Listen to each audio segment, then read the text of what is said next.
Szia, kedves néző! Szerintem te is ugyanúgy, ahogy én, már jó ideje nézed a YouTube-ot valószínűleg, hogyha egy generációból származunk, akkor te is tudhatod, hogy a YouTube átment különféle ilyen stílusbeli, meg nem tudom, alkotói változásokon.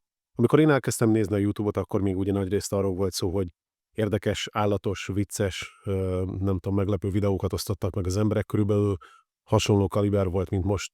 Hát talán mint az elején a TikTok például, vagy a nem tudom, Instagram Reels. A lényeg, hogy most már eljutottunk oda, hogy tulajdonképpen a YouTube-on az emberek termékeket tesznek fel, ezeket a termékeket el kell adni.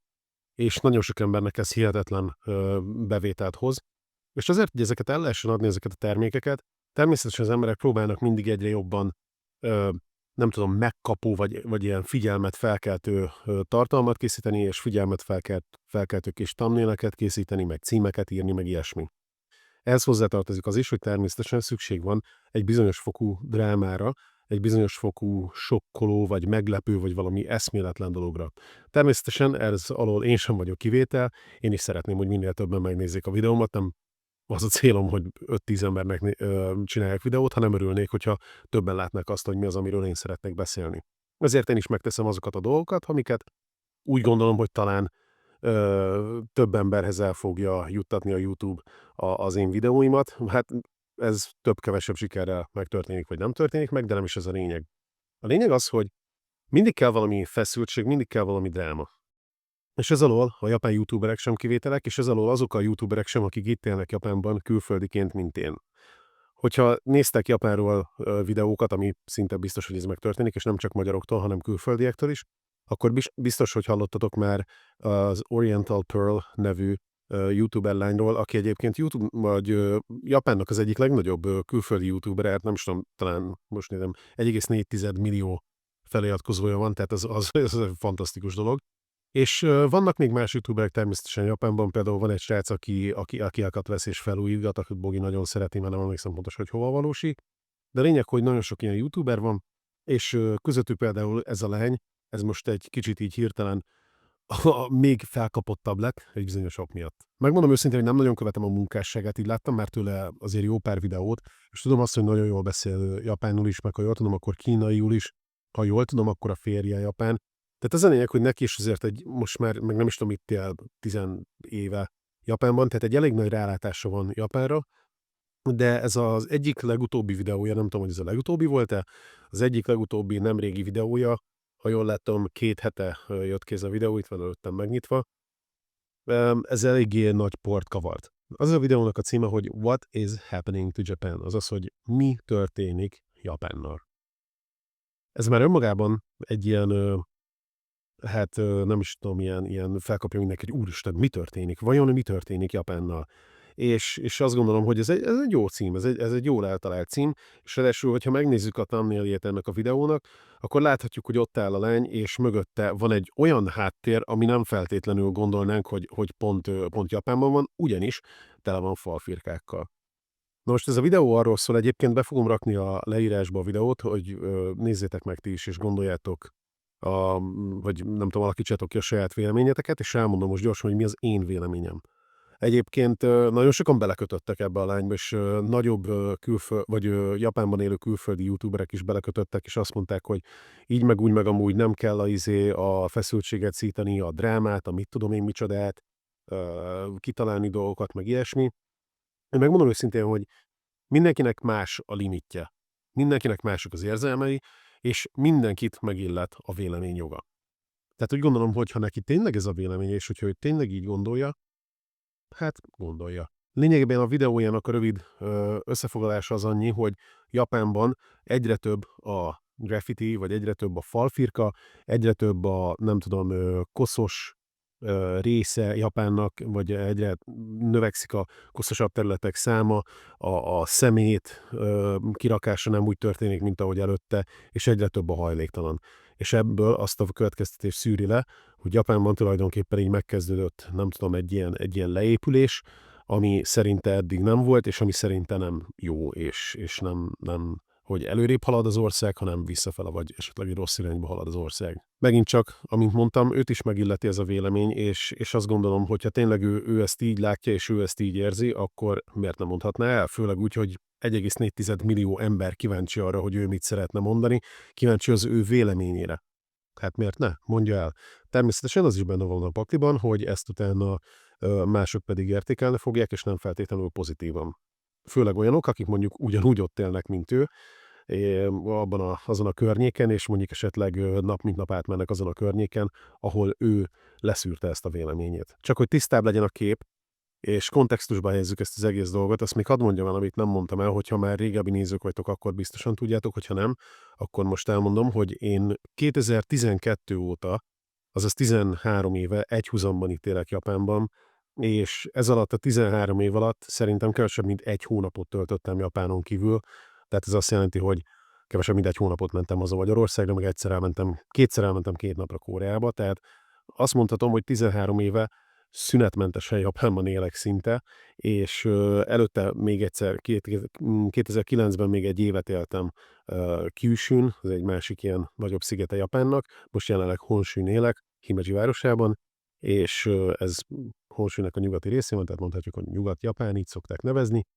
és azt hiszem, hogy ez alatt az idő alatt szerintem azért 13 év alatt, amíg itt él az ember, vagy bárhol is él az ember, kialakul benne is egy kép az élő környezet. Szerintem egy év alatt is kialakul egy kép a környezetéről egyébként, de nem mondhatnám, hogy orvaszájba utaztam, mert ugye nekünk is most már gyerekeink vannak, stb., meg előtte is sokat dolgoztunk, meg most is sokat dolgozunk, de azért láttam én is már viszonylag sokat az országból, és így napi szinten itt élek én is, ugyanúgy, mint bármelyik japán ember. Ettől függetlenül, hogy itt élek, nem mondhatnám el azt, hogy én tudom, hogy mi történik Japánban.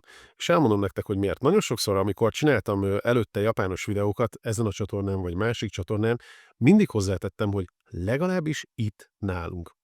És ezt azért mondom, mert Magyarországon például, hogyha mit tudom, valaki Budapestről YouTube-ozik, és mit tudom én, nyíregyházai helyzetet akarja elmagyarázni, úgy, hogy mondjuk életében kétszer volt Nyíregyházán, és csak hírekből hallott dolgokat, lehet, hogy ez nem feltétlenül hiteles. Nem mondom, hogy téved, mert nem feltétlenül minden hazugság, amit az ember olvas az interneten, de ettől függetlenül nem biztos, hogy teljes mértékben fedi azt a hétköznapi, mindennapi valóságot, mint ami történik. Tehát például az is elég fura lenne, hogyha én például most Magyarországról csinálnék videókat, hogy Magyarország hogy csúszik le, vagy hogy csúszik fel, amikor 13 éve tényleg kétszer 2 hetet voltam Magyarországon. Úgy gondolom én is, hogy amikor én nyilatkozom mondjuk magyar vagy Japánról, akkor mindig próbálom tényleg azért úgy elmondani, hogy a mi életkörnyezetünkben, ahol mi élünk. És nekem ez az egyik legnagyobb problémám ezzel az egész videóval, meg ezzel az egész témával úgy összességében, hogy mi történik Japánnal? Mi történik Japánban? Ezt nem lehet megmondani. Ő Tokiónak körülbelül nem tudom így egy ilyen 5x5 utcányi részlegét végigsétált, és bemutatott dolgokat, ráadásul ebből az egyik, az egy olyan rész volt, ami hírhetten nem a legtisztább és nem a japánosabb része Tokiónak, és tehát ez nekem egy kicsit olyan furcsa, hogy Tokió egyenlő Japán. Nem. Nagyon nem. Tokió az egy csöpp, icike-picike kis része Japánnak. Még a társadalom, azt mondhatjuk, hogy Tokióban mennyi ember lakik, és így meg úgy, még a társadalomnak még az 1/5 lakik ott, úgyhogy, vagy a népességnek, a japán népességnek az 1/5 sem lakik ott, úgyhogy még csak azt sem mondhatjuk, hogy jó, persze, egy hatalmas gigaváros, és ráadásul pont ezért, mert egy hatalmas gigaváros, pont ezért nem feltétlenül mutatja a nagy japán átlagot, hanem inkább a nagy megapoliszoknak, a világnak a nagy megapoliszainak nem is tudom, ilyen tipikus jellegzetességeit mutatja. Szóval, hogyha végigsétálok mondjuk Himejiben, nem tudom, itt a környező utcákban, és azt mondom nektek most, hogy látjátok, ez Japán. Ilyen Japán. Akkor biztos vagyok benne, hogy mondjuk például, aki Okinawán él, az azt fogja mondani, hogy de ez nem Japán, ez tök nem így van nálunk. Vagy aki mondjuk esetleg Hokkaidón él, azt fogja mondani, hogy ez nem ilyen, ez nem Japán, ez nem így van nálunk. Vagy esetleg aki mondjuk Tokióban, de talán még Kóbéban él, még az is azt fogja mondani, hogy hát nálunk ez nem egészen így van. Gondoljuk végig, hogy ennek az országnak a kiterjedése nem is az, hogy a területe milyen hatalmas, mert azért azt nem mondhatjuk, mondjuk Magyarországhoz képest nyilván, de a kiterjedése, tehát csak Honshunek, ennek a főszigetnek, amin Tokió is, meg Himeji is elhelyezkedik, nem tudom, több mint 1000 kilométer, vagy 1200 vagy 1300 kilométer hosszú. És az mondjuk, nem tudom, egy ilyen Budapest-Párizs, vagy valami ilyesmi távolság. És hát, tehát ez egy hatalmas kiterjedés. Most nem arról van szó, persze ugyanaz az ország nyilván, de azért mégiscsak mondjuk tőlünk Tokió, nem is tudom, hogy 500 kilométerre van. Szóval ez mondjuk tényleg egy olyan távolság, mert az 500 kilométer is, ami még azt mondhatom, hogy európai viszonylatban is azért eléggé, nem tudom, komoly különbségekre ad okot, és az, hogy most Tokióban pontosan mi történik, Tokióban a hétköznapi ember az utcán hogy dobja el a szemetét, vagy mondjuk a tokiói fiatal hogyan firkálja össze a falat, vagy milyen ruhában megy az utcára, az nem feltétlenül tükrözi azt, hogy mi történik az országnak a többi részében. És ezzel az a gond, hogyha megnézel egy ilyen videót, úgyhogy mondjuk esetleg életedben nem jártál Japánban, csak nagyon tetszik, akkor tulajdonképpen az fog lejönni, hogy úristen, Japánban is ez történik. Pedig ez nem igaz. Tokióban, azokon a helyeken. De szerintem, hogyha Tokióban mondjuk felül valaki vonatra, és kiutazik fél órát mondjuk, nem is sokat, tényleg egy 50-60 kilométert kiutazik ezekből a negyedekből, egy picikét a külvárosi részekbe, akkor abban a pillanatban látni fogja, hogy ja, de hát ez nem is olyan. Lehet, hogy esetleg egy darab falfirkát nem fog látni, vagy egy darab eldobott szemetet nem fog látni. Csak hogy hozzak erre nektek egy példát, egy teljesen más indokból elmentem videózgatni nem is olyan rég így az utcán, meg csináltam egy ilyen kis, nem tudom, összeállítást, és ezt szeretném nektek megmutatni, hogy nézzetek rá, hogy ti mit gondoltok, hogy milyenek ezek az utcák, és hogy tényleg ugyanazt látném, mint mondjuk azon a videón, a tokiói, nem tudom, összefirkált, meg összematricázott, meg összerondított falakon.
Gondolom, ti is látjátok, hogy azért nem egészen azt mondhatnánk, hogy Himeji egy ilyen összefirkált rusnya város. Persze vannak olyan falak, amikre valaki ráfirkál, itt sem tökéletes mindenki, azért itt is 120 millió ember lakik. Gondoljatok bele, 120 millió ember, több mint 12-szer annyi ember, mint Magyarországon.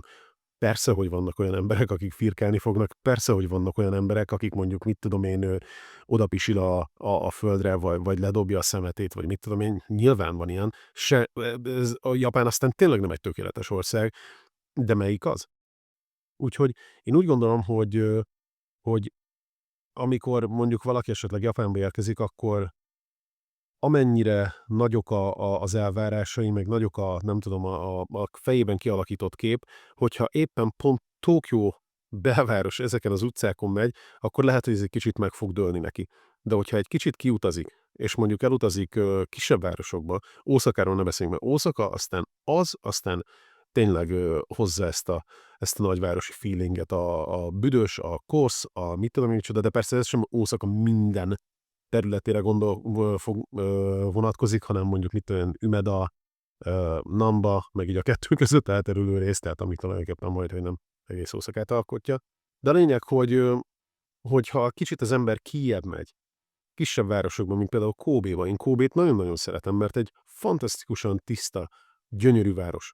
Sok mindent nem lehet csinálni, nem mondhatnám, hogy a világ legnagyobb turisztikai központja, van egy pár dolog azért persze, amit meg lehet nézni, de mindezek mellett gyönyörű, tiszta, gondozott, fantasztikus pici kávézók vannak, meg kicsi éttermek. Nagyon csinos, divatos, tényleg egy szuper hely. Úgyhogy ha valaki teheti, és mondjuk jön utazni Japánba, akkor az nézze meg ezeket is, és nézzen kisebb városokba is. Persze, ha csak az érdekli, hogy milyen az őrület, meg a nyüzsgés, meg a nagyváros, meg a tonna ember, meg a nem tudom, Shibuya, meg ilyesmi, akkor az sem gond persze természetesen. De ha csak abból szűri le, hogy na, ilyen Japán, az nagyon-nagyon-nagyon nem jó.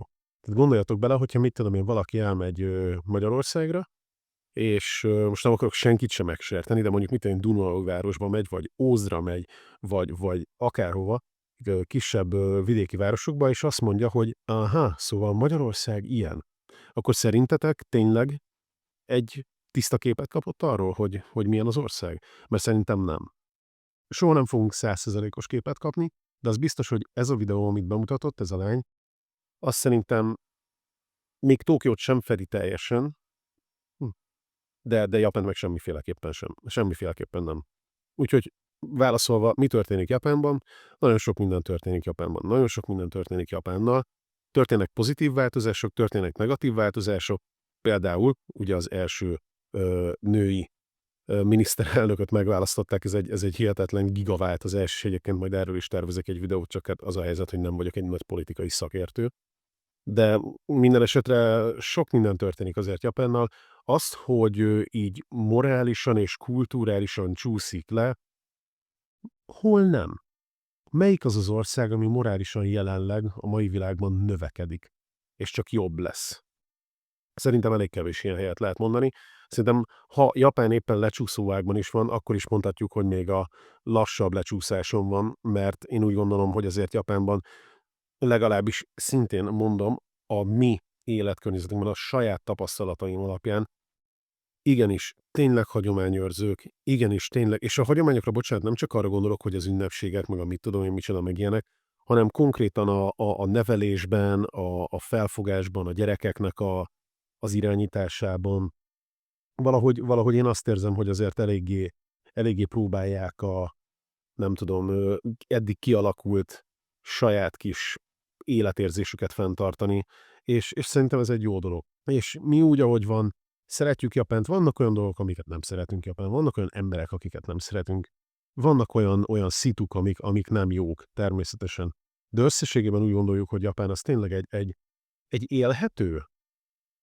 Külföldinek nem feltétlenül annyira kényelmes, és különösképpen most lehet, hogy megint jönnek majd szigorítások még jobban, de minden esetre így környezetileg, vagy így tisztaságilag, meg ilyesmi, azt szerintem eléggé a toppon van, így sok ország, vagy így a világ országai között.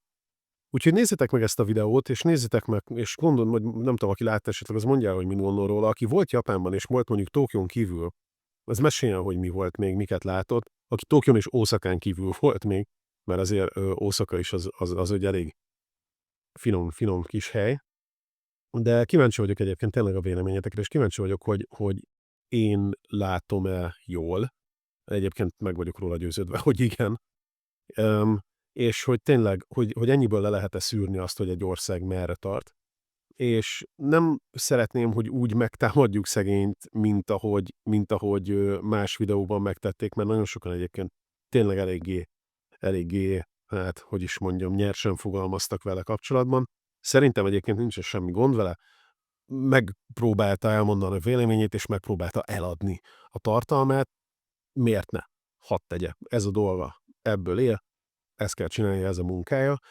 Csak minden esetre azért szeretném, hogy tudjátok ti, hogy nagy szerencsétek van, hogy megnéztétek az én videómat, és most már tudjátok, hogy Japánban nem történik semmiféle ilyen szörnyűség, nem történik semmiféle ilyen lecsúszás, meg ilyenek, de természetesen társadalmi változások vannak, mint mindenhol. Szép napot kívánok mindenkinek, köszönöm, hogy eddig velem voltatok, és írjatok egy véleményt tényleg, ne felejtsétek elmondani, hogy ti mit gondoltok. Szevasztok, szép napot, Pepe.